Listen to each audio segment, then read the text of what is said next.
Episode 69 आग ही लगा दी। इश्क की सांस तेजी से चल रही थी और जब उसने महसूस किया कि आकर्ष उसके ऊपर से उठ गया है तो वह हैरानी से उसे देखने लगती है। आकर्ष उस बेल्ट को खोल देता है और बेड के किनारे खड़ा हो जाता है। इश्क हैरानी से अपने हाथों को देखती है। उसके हाथों कब के खुले जा चुके थे। उस मदहोशी के आलम में उसने अपने हाथों को बेल्ट से खुद ही रिहा नहीं किया था। लेकिन जब उसे एहसास होता है कि वह आजाद है और आकर्ष भी उससे दूर है तो उसने तुरंत से ब्लैंकेट लिया और अपने आप को उसके अंदर छुपा लिया। उसकी इस कोशिश को देखकर आकर्ष की हंसी छूट जाती है और वह हंसते हुए इश्क से कहने लगा, तुम्हारे पास छुपाने लायक कुछ भी नहीं है बेबी गर्ल।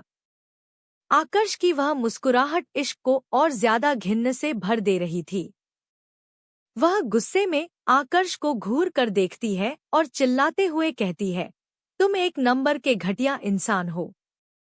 तुम जैसा इंसान मैंने अपनी जिंदगी में आज तक नहीं देखा है और तुम कभी देख भी नहीं पाओगी बेबी गर्ल।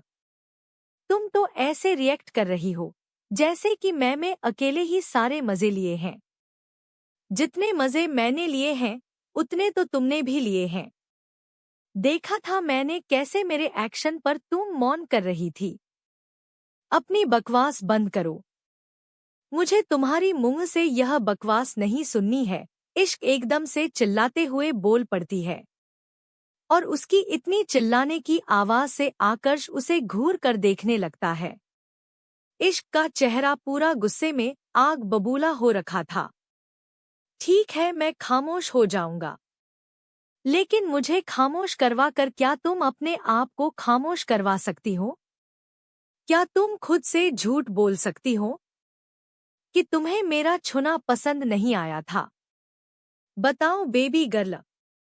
आकर्ष ने उसकी आंखों में देखकर सवाल किया तो इश्क अपनी लाल घूरती हुई निगाहों से उसे देख रही थी।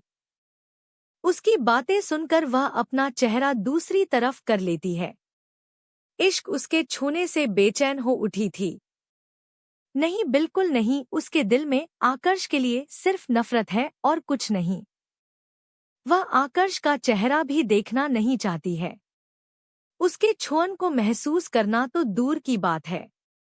इश्क उसके छूने से कैसे बहक सकती है, जबकि आकर्ष से वह सबसे ज्यादा नफरत करती है। आकर्ष अभी भी अपने चेहरे पर एक मिस्टीरियस मुस्कान लेकर इश्क के जवाब का इंतजार कर रहा था। इश्क ने गुस्से में आकर्ष की तरफ देखा और जब उसके चेहरे पर उसने वह मुस्कान देखी तो उसका चेहरा और ज्यादा गुस्से में भड़क उठता है। वह बेड से उठकर खड़ी हो जाती है और सीधे उसके सामने आकर उस पर चिल्लाते हुए कहती है, नहीं, बिल्कुल भी नहीं। मैं तुम्हारे ख्यालों को भी अपने आसपास भटकने नहीं देती हूँ। तुम्हारे छूने का एहसास करना तो बहुत दूर की बात है। तुम्हारे छूने से मुझे घिन आती है। तुम्हारा चेहरा घिनौना है। तुम्हारे हाथ घिनौने हैं। तुम्हारा पूरा अस्तित्व ही घिन्न से भरा हुआ है। आकर्ष ठकराल, तुम एक खूनी हो, एक हत्यारे हो और सबसे बड़ी बात यह है कि तुम एक घटिया इंसान हो। मैं कभी भी तुम्हारे पास नहीं आना चाहती थी। मैं कभी भी अपने आप को तुम जैसे हत्यारे के हाथों में नहीं सौंपूंगी। अगर मैंने ऐसा किया तो मैं खुद अपने ही हाथों से अपनी जान ले लूंगी।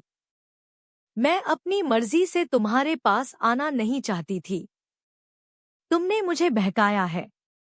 भले ही तुम्हें लगा हो कि यह सब करके तुम जीत गए हो, लेकिन मैं एक बात बता देती हूँ तुम्हें, भले ही तुम्हारे छूने से मेरे शरीर मेरे कंट्रोल से बाहर चला जाता है, लेकिन फिर भी मैं तुम्हारे लिए कभी खुद को दिल से राजी नहीं करूंगी।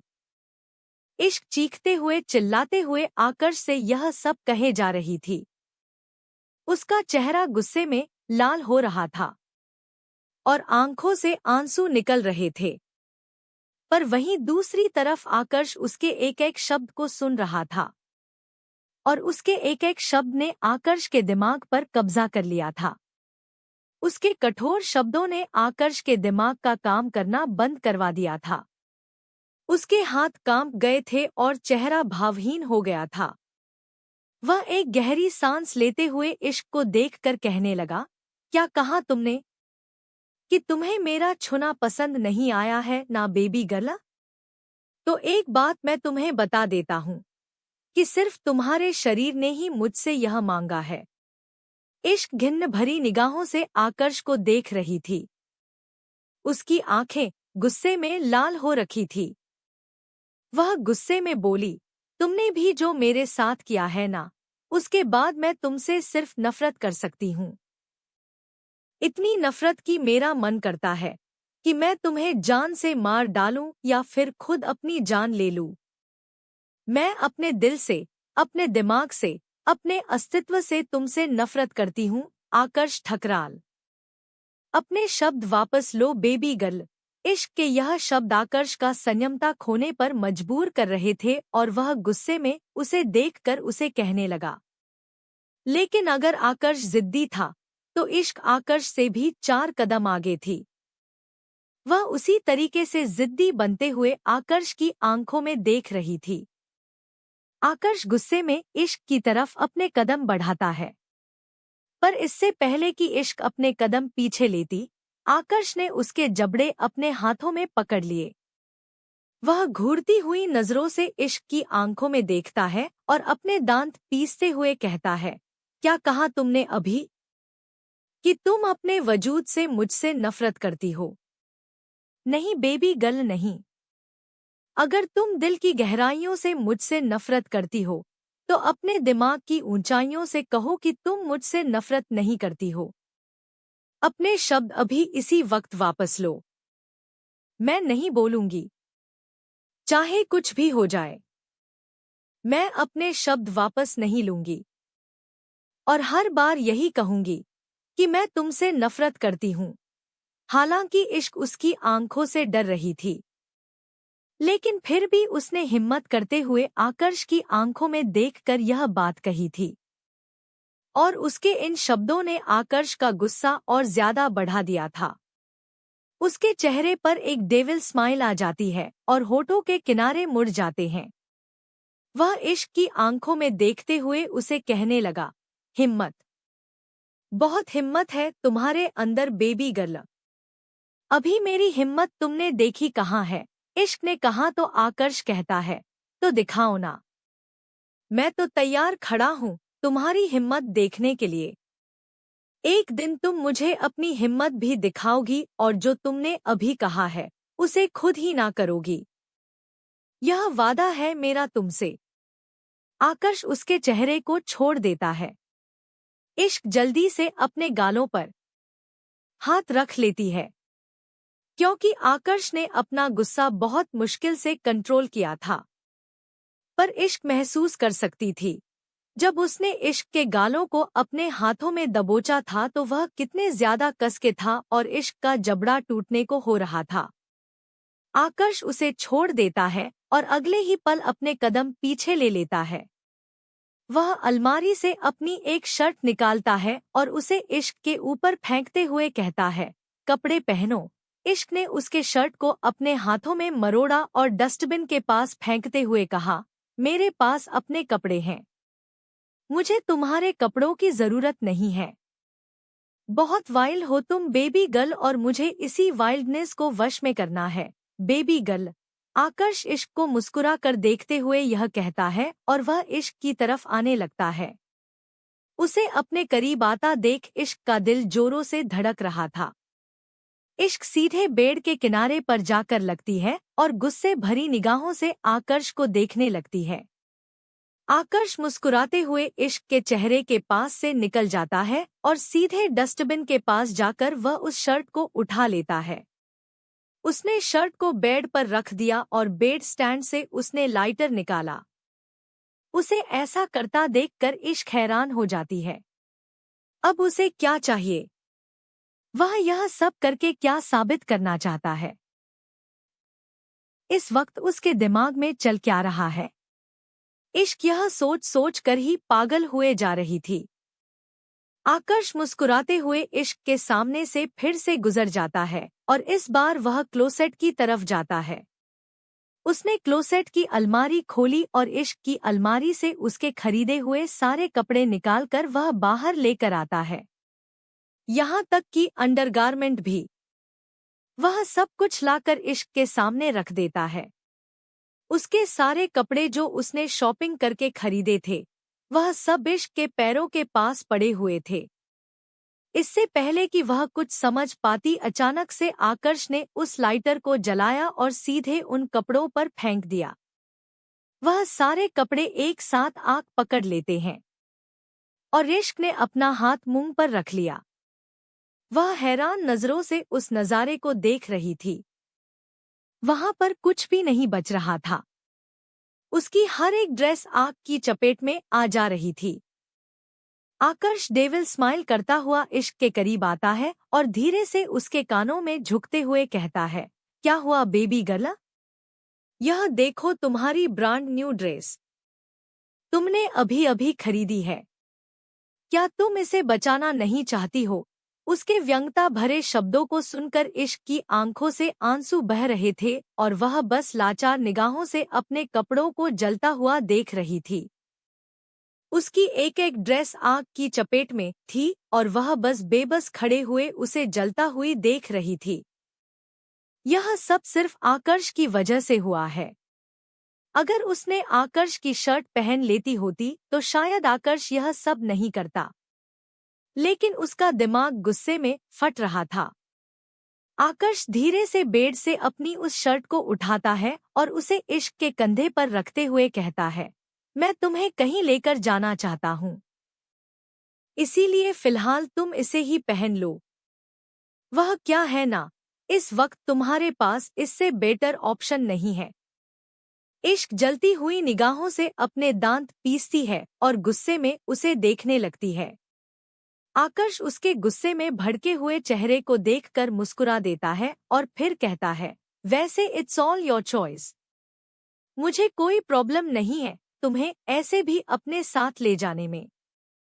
तुम ऐसा नहीं करोगे, वह गुस्से में आकर्ष पर चिल्लाते हुए कहती है। तो आकर्ष मुस्कुराते हुए बहुत ही नरम शब्दों में उससे कहता है, आजमाना चाहोगी? आकर्ष के शब्दों में एक चुनौती थी और इश्क को महसूस हो गया था कि यह पागल इंसान ऐसा कर सकता है। उसका कोई भरोसा नहीं है। अब उसके पास आकर्ष की बात मानने के अलावा और कोई ऑप्शन नहीं था। उसने देखा कमरे में कोई नहीं है, ना तो कोई नौकरानी और ना ही कुछ और है। कुल मिलाकर बस वह आकर्ष के सामने ही है। अगर उसने आकर्ष की शर्ट नहीं पहनी तो आकर्ष उसे इस बाथरोब में ही अपने साथ कहीं ले जाएगा। इसीलिए इश्क ने अपने हाथों की मुठिया खोली और ना चाहते हुए भी उसे अपने कंधे पर रखी हुई उसे शर्ट को अपने हाथों में पकड़ा।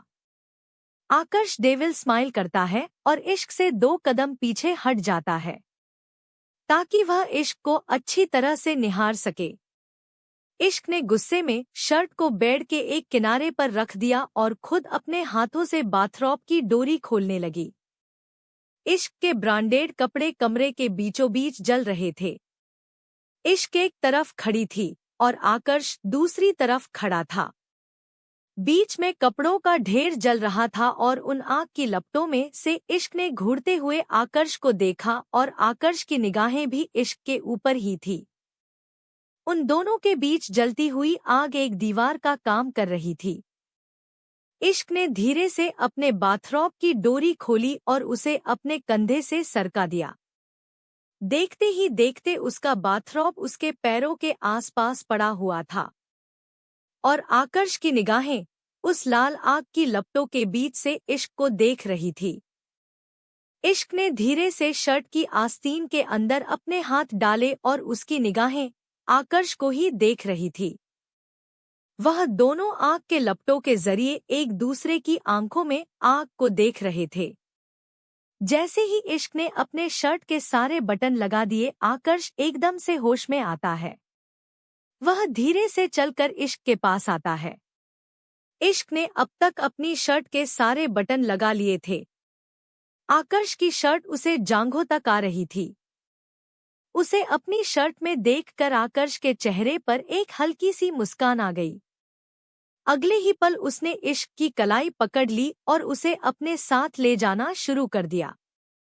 वह इस तरीके से इश्क को खींचकर अपने साथ ले जा रहा था कि इश्क को यह तक याद नहीं रहा कि उसने सिर्फ शर्ट पहनी है और वह आकर्ष से पैंट पहनने के लिए जहमत नहीं उठा रही है। नीचे हॉल में काम कर रहे सर्वेंट ने जब उन्हें देखा तो तुरंत वह एक तरफ खड़े हो गए और अपना चेहरा नीचे झुका लिया। आकर्ष जिस तरीके से इश्क को लेकर आ रहा था वह दूर से ही उन सबको डरा रहा था। इस वक्त किसी ने भी अगर आकर्ष को नाराज करने की कोशिश की तो वह जानलेवा हो सकता है। उसके चलने की गति इतनी तेज थी कि इश्क के पैरों में दर्द हो रहा था और वह कई बार सीढ़ियों से ठोकर खा चुकी थी। एपिसोड 70 सन की आकर्ष। घर की सारी सर्वेंट एक तरफ खड़ी थे और आकर्ष को देख रही थी जो इश्क को इस तरीके से ले जा रहा था। आकर्ष का चेहरा देखकर उनकी हिम्मत ही नहीं हो रही थी कि आकर्ष को ग्रीट कर सके। वह चुपचाप से अपना काम करने लगी। इश्क इतनी बार सीढ़ियों पर टकराई थी कि उसके पैरों में चोट लग रही थी और उसे इस बात का अंदाजा भी नहीं था कि वह इश्क को कितने जोर से खींचता हुआ अपने साथ ला रहा है। रिमी ने जब इस तरीके से इश्क को जाते हुए देखा तो उसके चेहरे पर अफसोस के भाव आ गए, लेकिन वह इस वक्त कुछ नहीं कर सकती थी। इसलिए चुपचाप से उसने रसोई की तरफ मुंह कर लिया। इश्क तेजी से चलते हुए सबकी तरफ देख रही थी और बस अपनी निगाहों से मदद की उम्मीद कर रही थी, लेकिन सबकी निगाहें झुकी हुई थी या फिर चेहरे मुड़े हुए थे। कोई भी इश्क की मदद नहीं कर सकता था। आकर्ष सीधे इश्क को लेकर अपने स्टडी रूम में आता है।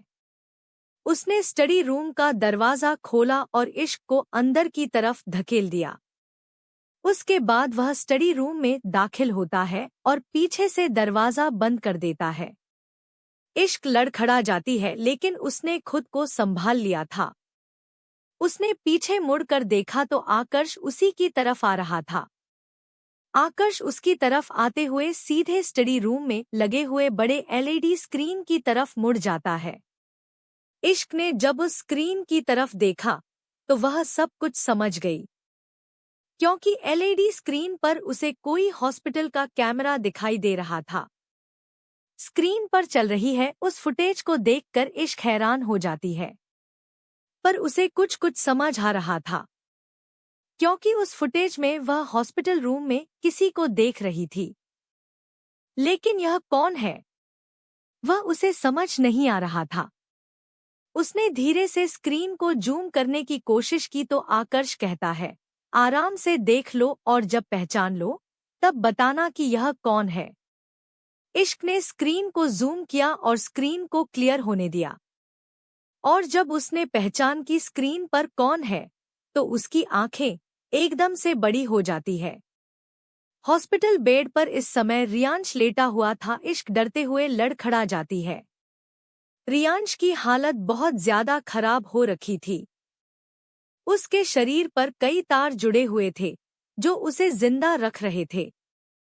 उसके माथे पर और हाथ पैरों पर भी पट्टियां बंधी हुई थी। वह सांस लेने के लिए संघर्ष कर रहा था और उसकी ऐसी हालत देखकर इश्क के हाथ पैर ठंडे पड़ गए थे। रियांश का इतना बड़ा एक्सीडेंट हो गया था कि उसे वेंटिलेटर पर रखा जा रहा था और उसका जिंदा बच पाना बहुत मुश्किल नजर आ रहा था। उसे ऐसे देखकर इश्क की आंखों में आंसू आ गए।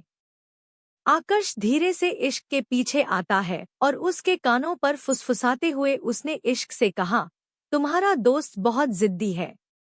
मैंने इसे अपनी सबसे महंगी गाड़ी से मरवाने की कोशिश की थी। देखो कितना जिद्दी आदमी है, अभी भी चैन से सांस ले रहा है। इश्क ने अपने पीछे से आकर्ष की आवाज सुनी और वह एकदम से दंग रह जाती है। यह आदमी इतना बड़ा क्राइम करके इतना बेतुका सवाल कैसे कर सकता है? उसने रियांश का एक्सीडेंट करवा दिया। वह तो शुक्र है कि वह बच गया, नहीं तो आकर्ष ने तो पूरी प्लानिंग कर रखी थी रियांश को मरवाने की। क्या वह सचमुच सीरियस है? वह हैरानी से उस स्क्रीन को देखते हुए कहती है, क्योंकि उसको पता था कि आकर्ष पागल है। लेकिन पूरी दुनिया पागल नहीं है। लेकिन आकर्ष ने पूरी दुनिया को पागल समझ रखा था। उसके लिए किसी की जिंदगी खेल कैसे हो सकती है? क्या दूसरे इंसानों की जिंदगी का कोई मोल नहीं है? उसने किसी की जिंदगी को खिलौने कैसे समझ लिया है? तुम पागल हो गए हो क्या आकर्ष? तुमने उसके साथ ऐसा क्यों किया? इश्क एकदम बौखलाते हुए आकर्ष के ऊपर चिल्ला पड़ती है। जब उसने पलट आकर्ष से यह सवाल किया तो आकर्ष मुस्कुराता हुआ उसे ही देख रहा था। यह तो बहुत छोटा सा एक्सीडेंट है बेबी गर्ल, आकर्ष एकदम लापरवाही से कहता है, जैसे उसे इस बात की फिक्र नहीं थी। और फिर वह धीरे से इश्क के कानों के पास झुकते हुए कहने लगा, और तुम्हें उसकी इतनी फिक्र नहीं करनी चाहिए। इश्क का गुस्सा बढ़ गया था। उसने अपने दोनों हाथों को आकर्ष के सीने पर रखा और उसे अपने से दूर धकेलते हुए गुस्से में चिल्लाकर कहने लगी, क्यों नहीं? क्यों नहीं करनी चाहिए मुझे उसकी परवाह? वह मेरा दोस्त है। मुझे उसकी परवाह है और मैं उसकी परवाह करूंगी। बस इसी वजह से वह बेचारा वहां पर जिंदगी और मौत के बीच लड़ रहा है। तुम्हारी इसी फिक्र की वजह से आज उसकी यह हालत हुई है। आकर्ष ने अपनी एक उंगली उसकी तरफ की और वह इश्क पर इल्जाम लगाते हुए उसे यह कहता है कि उसकी वजह से आज रियांश इस हालत में है। आकर्ष की बात सुनकर इश्क के हाथ पैर ठंडे हो गए थे। वह बेसुधों से अपने कदम पीछे ले रही थी। वह हैरानी से आकर्ष को देखकर कहती है, तुम ऐसा कैसे कर सकते हो आकर्ष? तुम इतने जालिम कैसे हो सकते हो? इश्क का पूरा चेहरा गुस्से में कांप रहा था। उसकी आवाज तक लड़खड़ा रही थी। लेकिन उसकी उस लड़खड़ाती हुई आवाज में भी उसका गुस्सा साफ जाहिर हो रहा था। जब वह आकर्ष पर चिल्लाई तो ऐसा लग रहा था जैसे बिजलियां गरज रही है। और वही चीज आकर्ष को और ज्यादा खतरनाक बना रही थी। उसकी मुस्कान और ज्यादा चौड़ी हो जाती है और वह ईविल स्माइल के साथ इश्क को देखने लगता है। इतनी तेज चिल्लाने के बाद इश्क लड़खड़ा गई थी और गिरने को हो रही थी। लेकिन इससे पहले कि वह गिर पाती आकर्ष ने उसके सर के पीछे हाथ रखकर उसे रोक दिया और अपने करीब कर लिया। इश्क सीधे उसके सीने से जाकर लग जाती है और उसके हाथ अनायास ही आकर्ष के शोल्डर पर चले जाते हैं। आकर्ष इश्क की आंखों में देखकर उसी डेविल स्माइल के साथ कहता है, तुम्हारे लिए। इश्क की आंखें एकदम घबराहट से बड़ी हो रही थी। उसके हाथ पैर सुन्न हो गए थे। आकर्ष इतना जुल्मी कैसे हो सकता है? उसने रियांश की इतनी बुरी हालत कर दी कि उसे वेंटिलेटर पर रखना पड़ रहा है। और इस बात को आकर्ष आसानी से कैसे कह सकता है? आकर्ष उसके चेहरे की घबराहट और उसकी हताशा को देख पा रहा था। वह डेविल स्माइल करता हुआ उसे अपने और करीब लेकर आता है। इश्क इस समय बदहवासी की हालत में थी। उसे समझ ही नहीं आ रहा था आकर्ष क्या करने की कोशिश कर रहा है। आकर्ष ने एक हाथ उसकी कमर पर रखा और दूसरा हाथ उसके सर के पीछे रख दिया। वह धीरे से झुकता हुआ इश्क के होठों के करीब आता है और अगले ही पल उसने इश्क को किस करना स्टार्ट कर दिया। इश्क की बेचैन सांस अचानक से थम जाती है और वह ठंडी ठंडी सांस लेने लगती है। उसकी आंखों से जो आंसू बह रहे थे, अब वह आंखें बंद हो चुकी थी। आकर्ष के होंठ उसके होठों पर समाये हुए थे और वह उसके होठों की गर्मी को महसूस कर रही थी।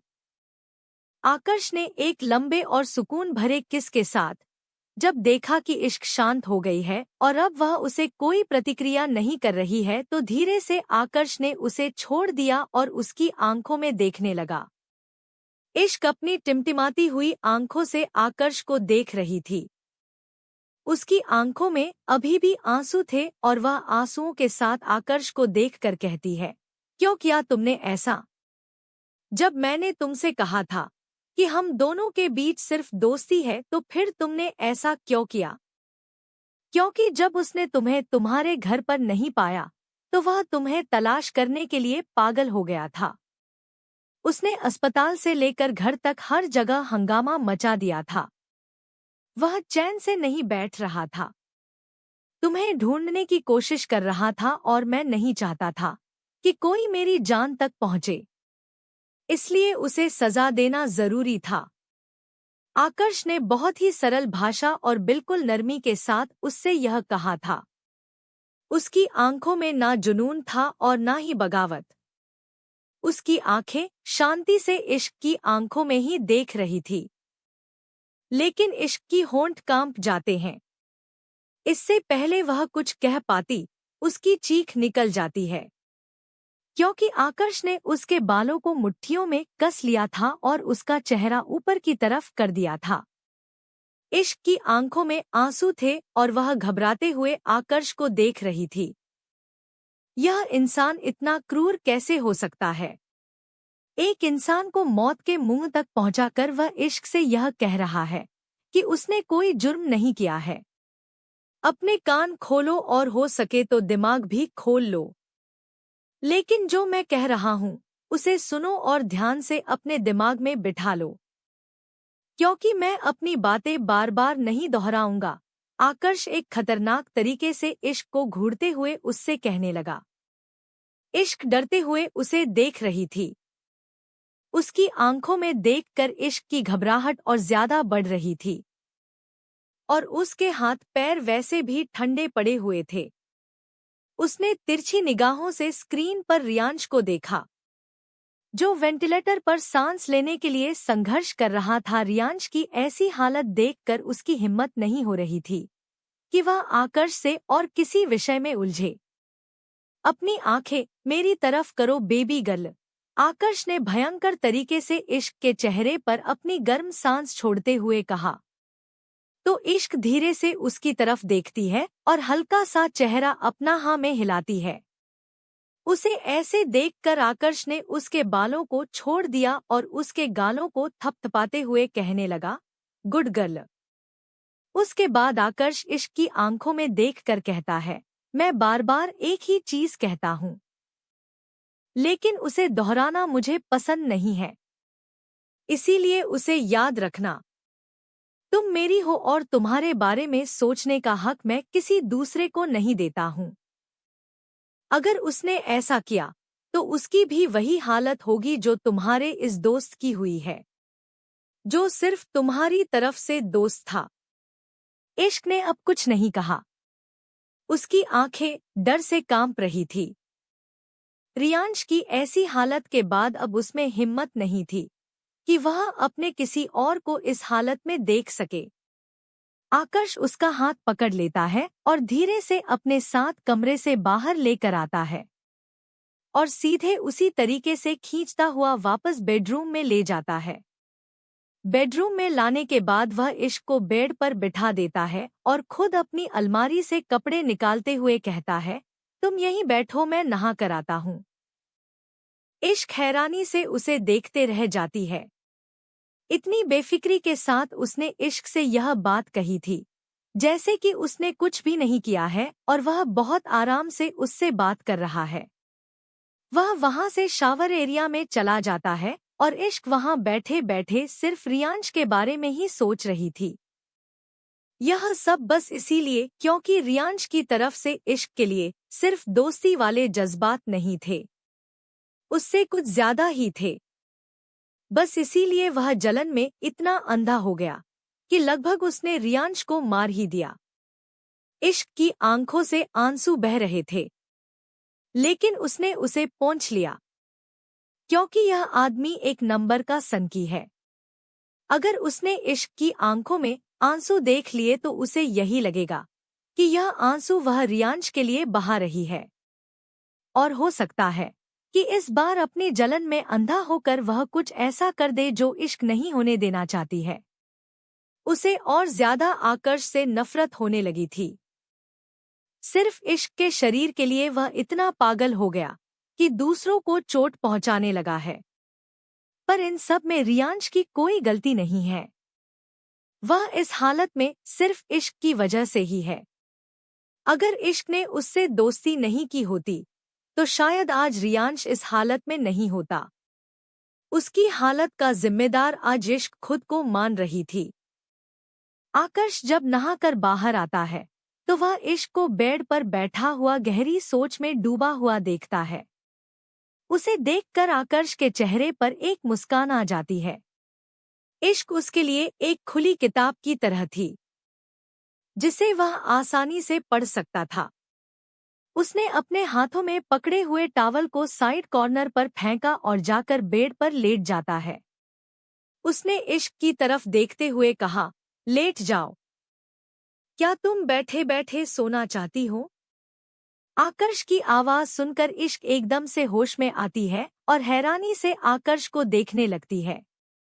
उसने कुछ नहीं कहा और चुपचाप आकर्ष के साथ वाले तकिए पर लेट जाती है। आकर्ष ने उसे इस तरीके से देखा तो वह थोड़ा सा तो हैरान हुआ, लेकिन फिर उसने ज्यादा रिएक्शन नहीं किया।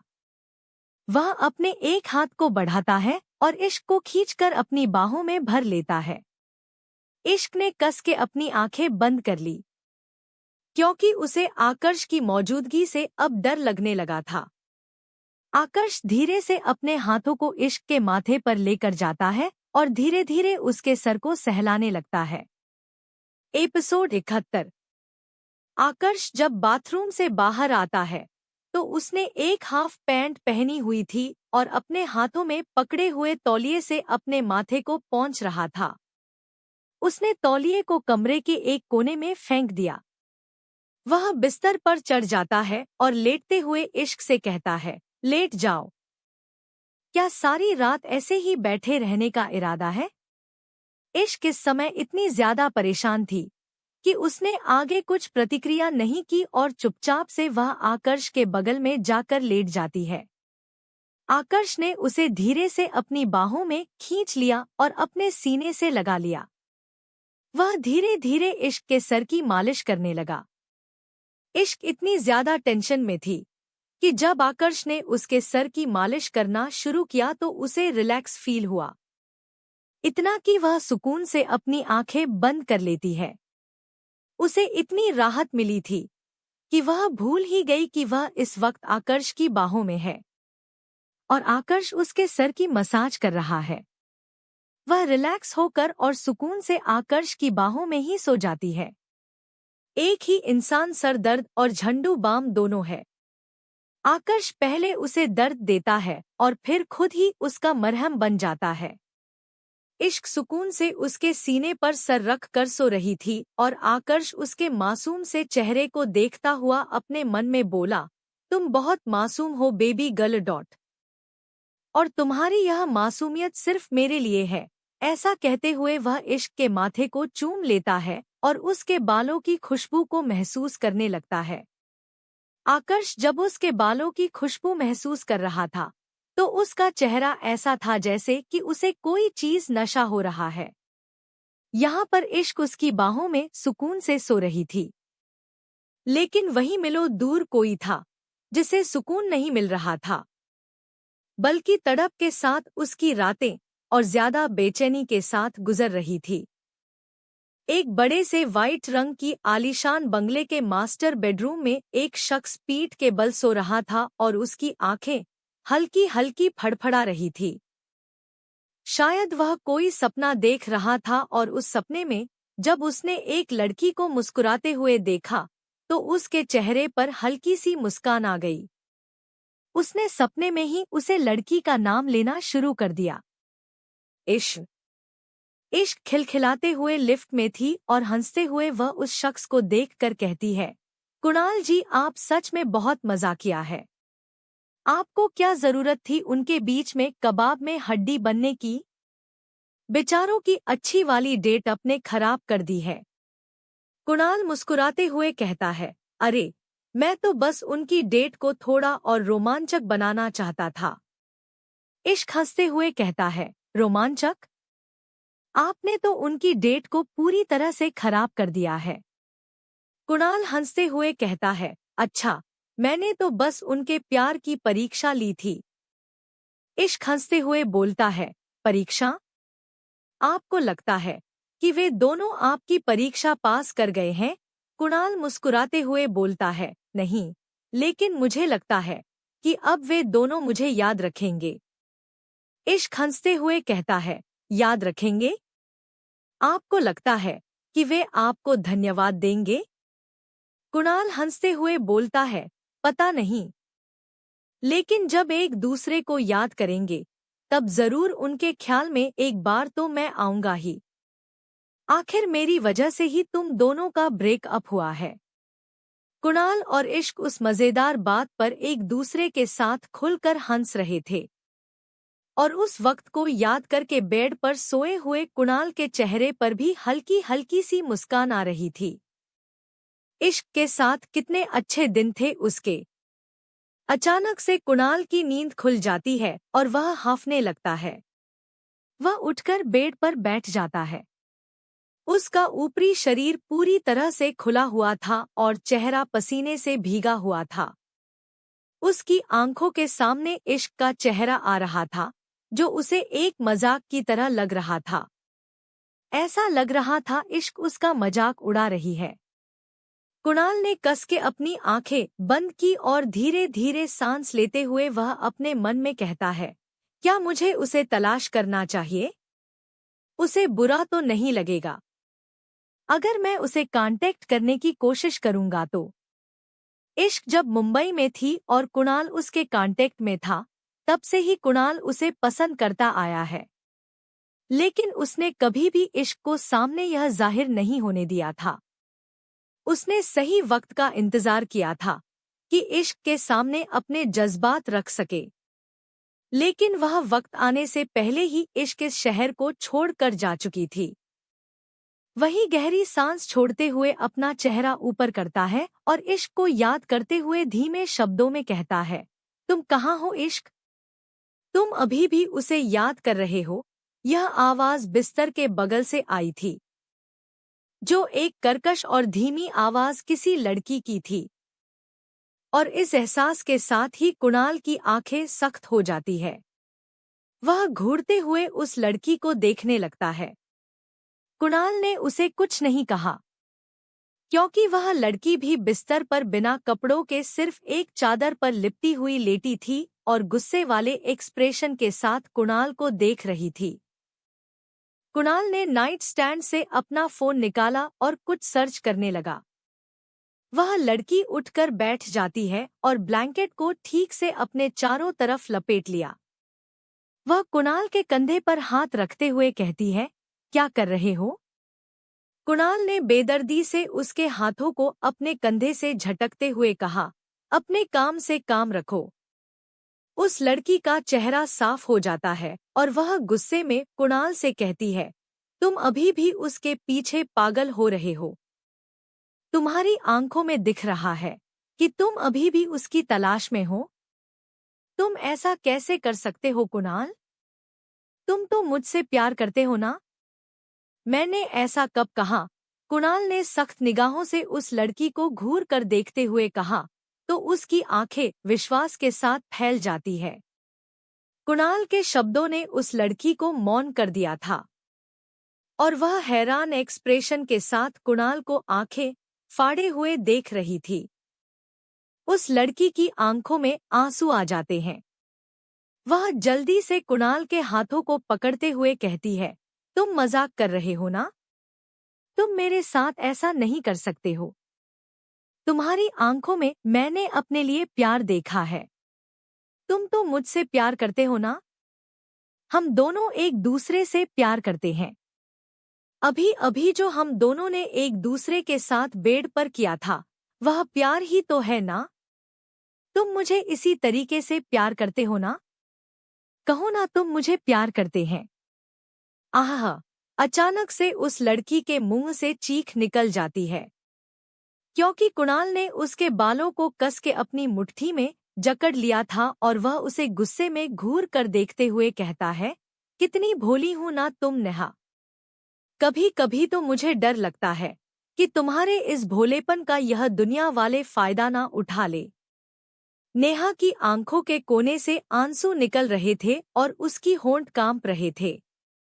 वह डरती हुई आंखों से कुणाल को देख रही थी, जिसकी आंखों में एक जुनून नजर आ रहा था।